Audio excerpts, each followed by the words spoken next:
The birthday cake had 32 candles. My mother had insisted on getting it from that expensive bakery in Brookline, the one that charged $80 for a basic cake. The one I paid for, like I paid for everything else. Make a wish, sweetie, my mother said, her smile bright and fake. I closed my eyes and wished for the same thing I'd wished for the past 5 years, that my parents would finally become self-sufficient. I blew out the candles.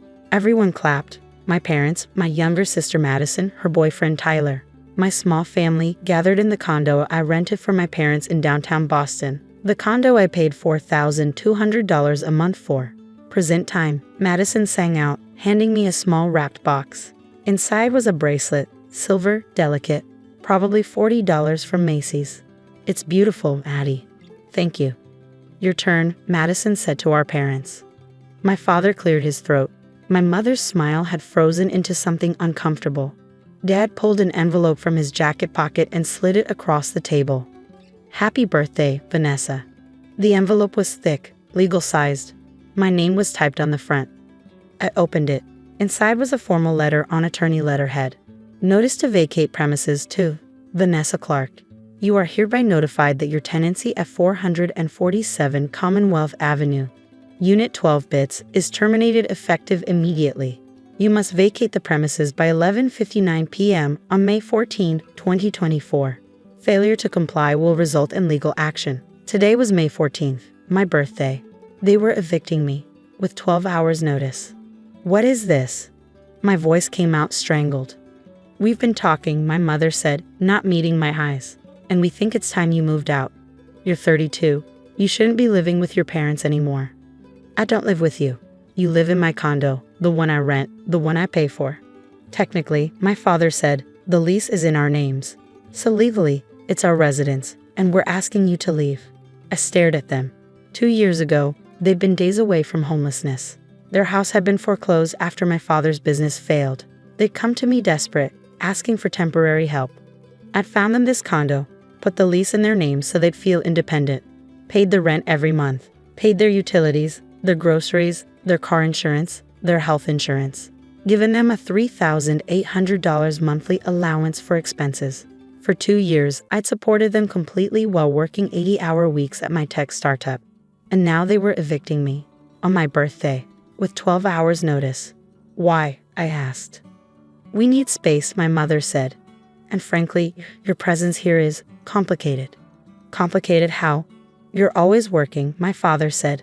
Always busy. You make us feel like we're in the way. And Madison mentioned she might want to move to Boston, so we thought. You're evicting me so Madison can move in? Madison had the grace to look uncomfortable. They asked if I wanted to. I said maybe. I didn't know they were going to kick you out. You have until midnight, my father said firmly.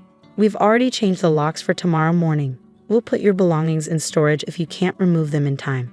I looked at the eviction letter, at the lawyer's name, at my parents' signatures at the bottom.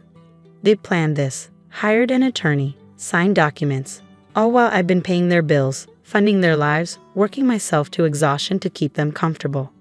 Okay, I said quietly. Okay? My mother blinked. You're not going to argue. No, you're right. It's time I moved out, time for independence for all of us. I stood up, leaving the cake untouched. I'll be gone by midnight. I went to my room, the small second bedroom I'd been living in while my parents took the master suite, and started packing. I didn't have much. I'd been living like a guest for 2 years, most of my belongings in storage, clothes, laptop, a few books. Everything fit in my car. While I packed, I opened my phone and my banking app. The condo rent, $4,200/month, canceled autopay. Utilities, $300/month, canceled. Their car insurance, $420/month, canceled.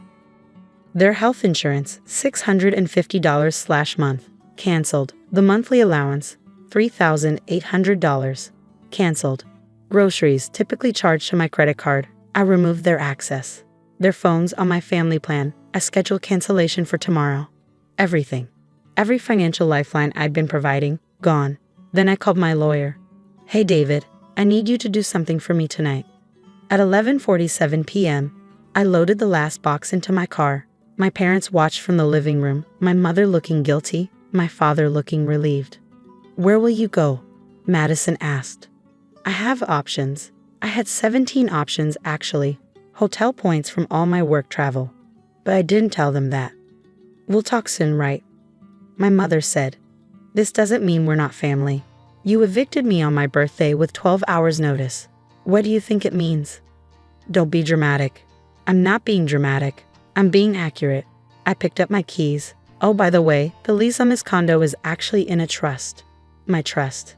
I had my lawyer set it up that way for tax purposes. Your names are on it as tenants, but I'm the legal owner. My father's face went pale. What? Which means the eviction notice you had your lawyer draw up? It's worthless. You can't evict me from my own property. I smiled. But I can evict you, and I am. You have 30 days per Massachusetts law. The eviction notice will be delivered by my attorney tomorrow morning. You can't do that. I can. I did. You wanted independence? You've got it. Starting tomorrow, you're on your own. I headed for the door. Wait. My mother cried. Where will we go? I don't know. Figure it out. You're adults. You managed before I helped you. You'll manage again. Vanessa, please. You evicted me on my birthday. I'm giving you 30 days, which is 30 more than you gave me. I'd say we're even. I left them standing there and drove away. I checked into the Mandarin Oriental using points, unpacked my belongings, ordered room service, and slept better than I had in 2 years. The next morning, my phone started ringing at 6:47 a.m. Mom, please call me. We need to talk. Dad, this is ridiculous. You're overreacting. Madison, Mom's crying. Can you please fix this? I ignored them all and went to my startup's office. We had a major product launch in 3 weeks. I had work to do. 3 days later, I was in a meeting when my phone buzzed with a call from my mother. I sent it to voicemail. She called again and again. Finally, I stepped out and answered. What? My card was declined, she said, her voice panicked. At Whole Foods. In front of everyone. The cashier tried it 3 times. It didn't work. That's because I removed you from my credit card account. You what? I canceled all the financial support I was providing. You wanted independence. You got it. But I can't buy groceries. Then use your own money. We don't have any money, you know that. Then I suggest you find a grocery store cheaper than Whole Foods. Try Market Basket. Much more affordable. Vanessa, please. We can't survive without your help. You evicted me with 12 hours notice on my birthday. You had a lawyer draft documents. You planned to put my belongings in storage. You were ready to make me homeless because you wanted Madison to have my room. My voice was cold. Did you think about whether I could survive without a home? That's different. How? How is it different? You're young and successful. You have options. We're in our 60s. We can't just start over. Then you shouldn't have evicted your daughter who was keeping you financially afloat. Actions have consequences, Mom. You're punishing us. I'm letting you be the independent adults you claim to want to be. Figure it out. I did. After you kicked me out with 12 hours notice. I hung up. Day 5, my father called. The insurance company says our health coverage lapsed. You need to fix that immediately. No, I don't. I have a doctor's appointment next week. Then I suggest you find insurance. Healthcare.gov is a good place to start. Do you know how much insurance costs at our age? Yes. I've been paying it for 2 years, $650 a month, which you'd know if you'd ever looked at the bills I was paying. We can't afford that. Then you should have thought about that before you evicted me. We didn't think. Exactly, you didn't think. You didn't think about how you survive without my financial support. You just wanted me gone so Madison could have my room. It wasn't about Madison. Then what was it about? Explain to me why you evicted your daughter who was paying all your bills. Silence. That's what I thought. I hung up. Day 7, Madison showed up at my office. Security called. There's a Madison Clark here to see you. Send her up. Madison walked into my office looking exhausted. Mom and Dad are freaking out. I'm aware. The eviction notice from your lawyer arrived. They have 23 days left. Correct. Where are they supposed to go? That's their problem, not mine. Nessa, come on. There are parents who evicted me on my birthday. Parents who took my financial support for granted while planning to make me homeless. Parents who valued having you live with them more than keeping their daughter who was paying for everything. They didn't know you'd cut them off. What did they think would happen? That I'd keep paying their bills after they evicted me? That I continue funding their lifestyle while they change the locks to keep me out. Madison sat down. They made a mistake. They made a choice. A calculated, planned, legally documented choice. And now they're facing the consequences. They can't afford to live without you. Then they shouldn't have kicked me out. So that's it? You're just done with them? They were done with me first. I'm just respecting their decision. Madison looked at me with tears in her eyes. When did you become so cold? When I got evicted by my parents on my birthday after 2 years of paying their bills and asking for nothing in return except basic respect. That's when. Day 14, my phone rang from an unknown number. Ms. Clark? This is Patricia Rodriguez from Elder Services. Your parents came to our office today asking about emergency housing assistance. Okay. They mentioned they're being evicted by their landlord, you, and have nowhere to go. They're in their 60s and concerned about homelessness. Ms. Rodriguez, did they mention that they evicted me 2 weeks ago with 12 hours notice? On my birthday? While I was the one paying all their bills. They didn't mention that. Did they mention that I've been supporting them financially for 2 years, paying their rent, insurance, groceries, utilities, giving them a monthly allowance, and that they repaid me by serving an eviction notice during my birthday celebration? They said you were their landlord and turned against them suddenly. They're my parents. I was helping them. They evicted me. I'm giving them 30 days notice, which is 30 days more than they gave me. They're adults in their 60s, not helpless elderly people. They're fully capable of working, but they've chosen not to because I was paying for everything. I see. That's different from what they presented. I'm sure it is. Let me be clear. I'm not a cruel landlord evicting vulnerable seniors. I'm a daughter who was evicted by her parents after 2 years of financial support, and I'm simply stopping that support. Understood. Thank you for clarifying. Day 23, my parents showed up at my office building. Security called again. Your parents are in the lobby. They're asking to see you. Should I send them up? No. Tell them I'm in meetings all day. They say they'll wait, then they'll be waiting a long time. At 6 p.m., security called again. They're still here. I sighed. Fine, send them up. My parents looked terrible. Clothes rumpled. My mother's hair unwashed. My father's face gaunt. We need to talk, my father said. You have 7 days left in the condo.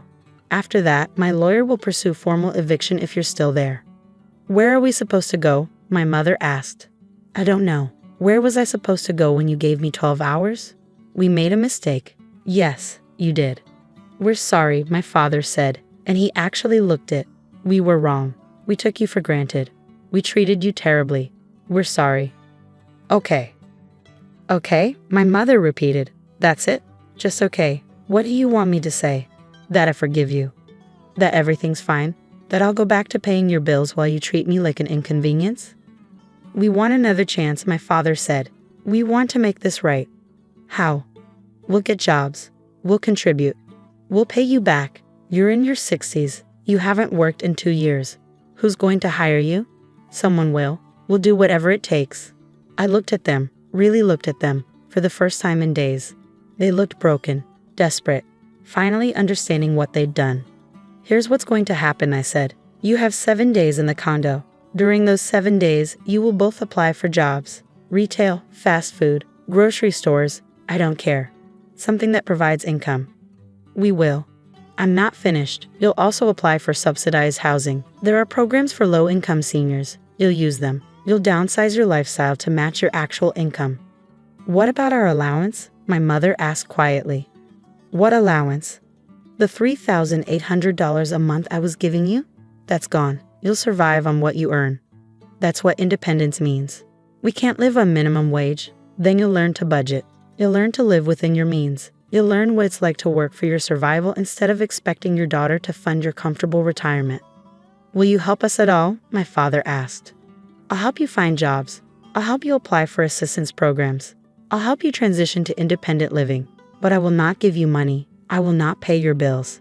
I will not be your ATM. Those days are over. But we're family.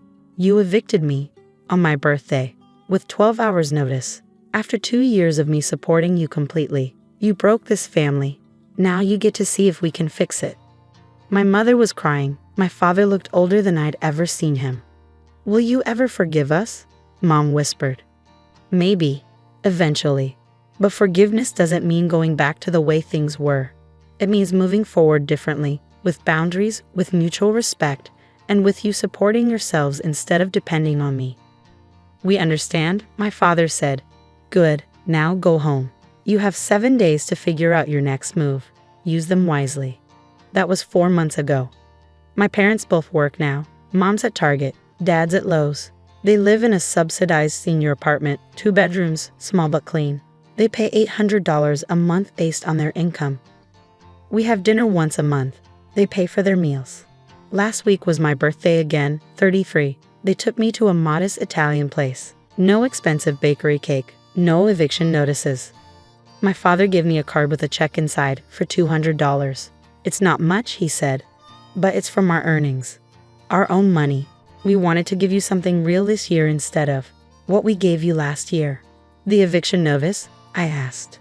The worst gift anyone's ever given, my mother said. We're still sorry. We'll always be sorry. I know. Are we okay? My father asked. I looked at the check. $200 from people working retail in their 60s. It probably represented a week's pay. We're getting there, I said. It takes time to rebuild trust, but yeah, we're getting there. It wasn't perfect. The hurt was still there, but so was something else. Respect. Boundaries. A relationship built on honesty instead of dependence. And no one had given me any eviction notices. That was progress.